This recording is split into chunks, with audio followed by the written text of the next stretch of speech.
Klarifikasi ibu di Banten tinggalkan 4 anak yatimnya demi kawin lagi, tak mau ikut ibu ke rumah baru.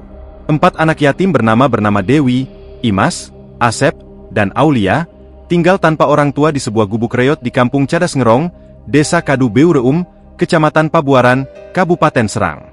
Ayah 4 bocah tersebut sudah meninggal dunia. Sementara ibunya, pergi dan menikah lagi. Ditemui Tribun Banten, ibu kandung mereka bernama Santi Sumiati, memberi klarifikasi. Ia membantah narasi yang menyebut dirinya menelantarkan ke-4 anaknya.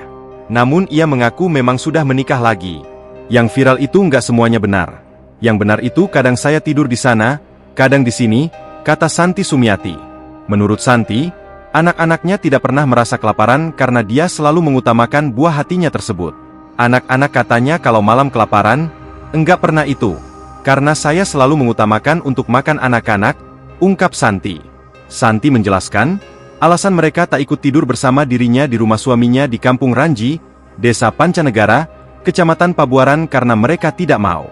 Kalau saya pulang ke sini mau tidur, kata anak saya yang bernama Dewi, Mama nggak usah tidur di sini, biarin aja, tutur Santi menirukan anaknya. Katanya yang penting MAH aku dikirim uang sama makanannya di sini pun nggak apa-apa katanya gitu, ujar Santi. Santi mengaku tak merasa menelantarkan anak-anaknya, karena selama ini dia sering pulang pergi ke rumahnya dan rumah suaminya. Enggak selamanya ditinggalin. Saya kan ke sana, ke sini juga, ungkap Santi. Suami juga suka tidur di sini, tapi saya nggak tega melihat suami saya tergeletak di situ sempit, katanya. Setelah video yang diunggah Kompol Jajang Mulyaman viral di media sosial, tak sedikit orang berbondong-bondong ke rumah anak yatim tersebut untuk memberikan bantuan.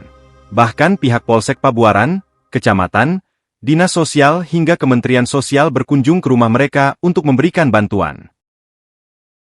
Download Tribun X sekarang, menghadirkan lokal menjadi Indonesia.